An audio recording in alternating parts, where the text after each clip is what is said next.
Aaron Rodgers is Aaron Rodgers, and that's all I have to say. He's still a top 5 quarterback in this league, and there's nothing really anyone can do about it. Everyone's looking for the young guy. They're looking for McVay. Well, I think take a shot out Todd Bowles, get him a second shot at head coach, and see if he can do it. I don't think they will. If they don't have Anthony Davis, I'm saying it right now. If Anthony Davis is out for the playoffs, they don't make it out of the first round. It's crazy. And our kids will know how great Tom Brady is because he's going to be playing.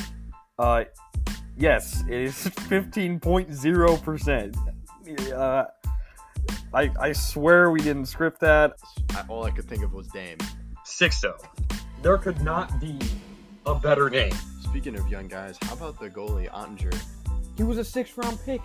This is a fairy tale story that's being written in front of our eyes. That's what the Yankees brought Garrett Cole to do. They didn't struggle against the Padres. The Padres didn't really put up a fight in most of the games. Jerry Jones, hope you're listening because this is why you shouldn't have given Zeke this contract. Just thought I'd point that out. I feel like Luka will take that next step, and if he can get a 3-ball consistently around 35%, I feel like they could become a contender. While with the Padres and Marlins, I think it's coming in the near future. They're my pick to win the most rings in the 2020s. I was shocked by Jalen Hurts. Yeah, Montreal has one of the best goalies in the league with Carey Price. People like to call them their JV team, and they just stole one of their better players. Hi, I'm Landon Bowe, and you're listening to Outsiders Opinions with Kevin and Austin. What's up, y'all? Welcome to our NHL Opinions for this week. We will be going over some races with the Hart Trophy and points race, and then how many teams are locked into their spots, and do we see some change happening? And then we'll talk about the Wild West with the wild card race in the West. But let's start with the Hart race. Who do you think ends up winning it, Austin? It's really hard this year. There's a lot of people close, but my pick would probably be Jonathan Huberdeau, the best player playing the best hockey on the best team. I think should definitely get high consideration for it, and he is obviously that. So I would probably put him. Players like Austin Matthews, I know he has a lot of goals, 58, 102 points, very impressive. But with him, he takes an inordinate amount of shots. Like, he leads the league with 330 shots taken this year.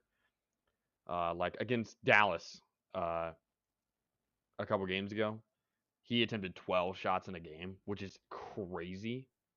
While Leon Draisaitl, who has 54 goals, only 4 goals less, has only attempted 264. So there's a 70 difference, or 66 to be exact, difference in shots. So the shot percentage is a lot higher for Draisaitl than it is for Austin Matthews. But Austin Matthews definitely should deserve consideration, but my pick is Jonathan Huberdeau.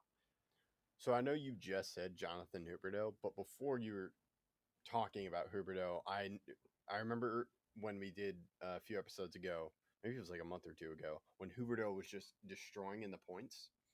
And he's now still at 113 points. He's tied with McDavid. And I do probably think he would be the leader because of what you said. Like, he's leading a division. And with Austin Matthews, like, the Panthers have just been on a terror this year. And there are a lot other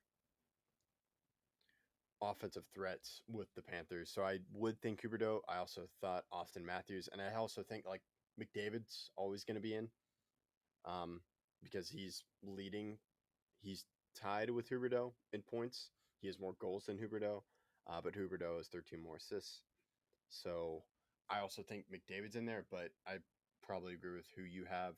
Huberdeau and Matthews are really the two guys going for it.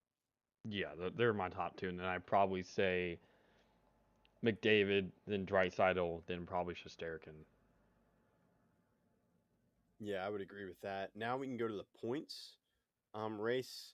So we did predictions on this earlier. I believe we both kept Huberdeau, but now McDavid he's listed as number 1, even though he and Huberdeau have the same amount of points. Then you have Johnny Gaudreau with 109, then Draisaitl with 106, and then Matthews at 102. I think it's mostly between McDavid and Huberdeau, and I'm probably going to think Huberdeau ends up winning this. What do you think?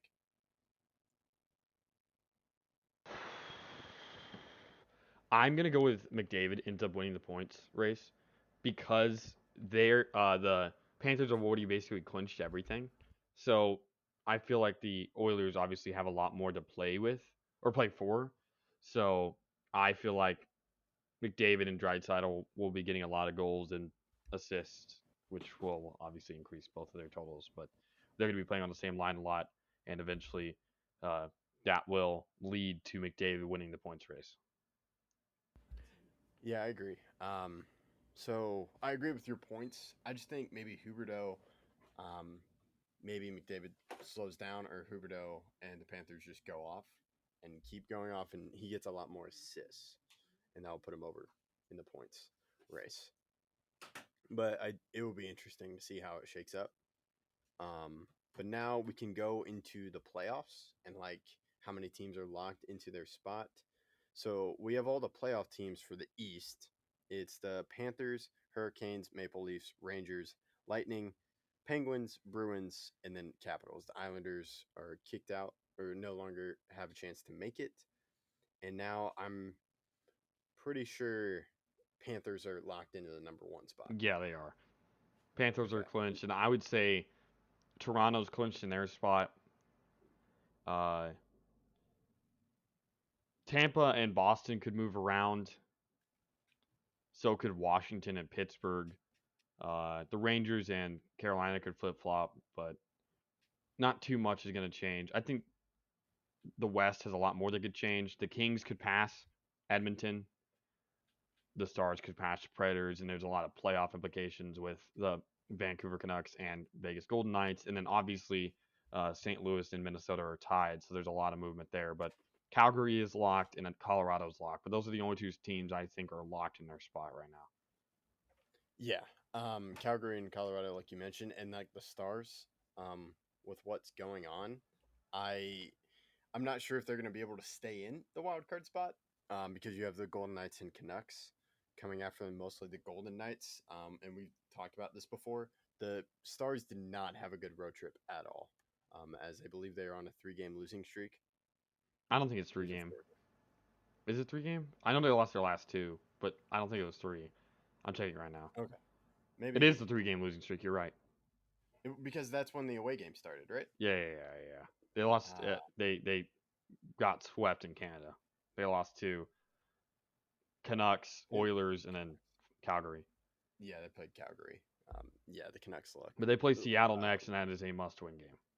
Oh yeah, and it's just On the their second offense half is of a not very good. back-to-back, Seattle tonight Yeah, plays Minnesota, and tomorrow they play Dallas. They have to. yeah, Dallas has to it's win that game. it's not been good. Dallas's offense has been spotty, and then the power play I think is just getting back to being good.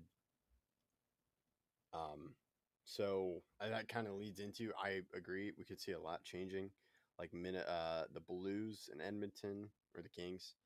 I kind of feel Nashville is kind of set at the 7. Like I don't really see them falling, and I don't really see any team passing them. I think the 8 spot is very wide open because the Stars have not been playing well. Well, the Predators are only 2 points ahead of the Stars, so I think the Predators could still fall out. But obviously, the Predators have an extra game on the Stars, so we'll have to see how that works out. I believe they play tomorrow. Yeah, they do. Well, yeah, I don't think I could see Nashville come going up, and for them to fall down, They I can't. don't They know if I can't go up. see. Oh, they can't go up. Okay, I really don't see Nashville going down because I don't know what teams below them can go above them. Well, their next game, Nashville's next game, is against the Lightning, so that I think they probably lose that game, and then they play the next game against the Minnesota Wild, a team that is currently trying to pass or stay in front of St. Louis. I probably think they lose both of those games. And the Stars play, like I said, Seattle, and then on Tuesday they play Vegas, which is the biggest game of the season. Yeah, so it'll be interesting to see what the Stars do. I hope they do it, but I don't know if they can. And maybe I'm just being pessimistic, so I'm not like totally distraught when it worst case scenario happens. But so we've talked about Vegas and Vancouver, um, and we have like better chance. I think Vegas has the best chance, and I could see them doing it because Vegas has been on a hot streak of late. Correct? Well, Vancouver's been hotter. They won 5 straight before they lost in overtime to the Senators. But Vegas did win their last game, I believe, but I don't think it was against the best opponent in the world. I'm checking right now. They beat. 1 second. They beat the Capitals in overtime, so that's a good opponent. But they play tomorrow. They play against. Let me find it. Oh, they don't play tomorrow. Sunday they play against San Jose. That should be a relatively easy game. Then they play against Dallas. That Dallas game really depends. If Dallas wins that game, I think Dallas makes the playoffs. If Vegas wins that game, I think Vegas and/or Vancouver could make the playoffs. Yeah, it will be interesting. It's definitely a tight race, and Dallas should secure it, but they're just not doing things. They're not doing it well. So, any final thoughts? Nope. Oh yeah, that's it. And then we're getting close to playoff time, so that should be fun. And thank you for listening to Outsiders Opinions.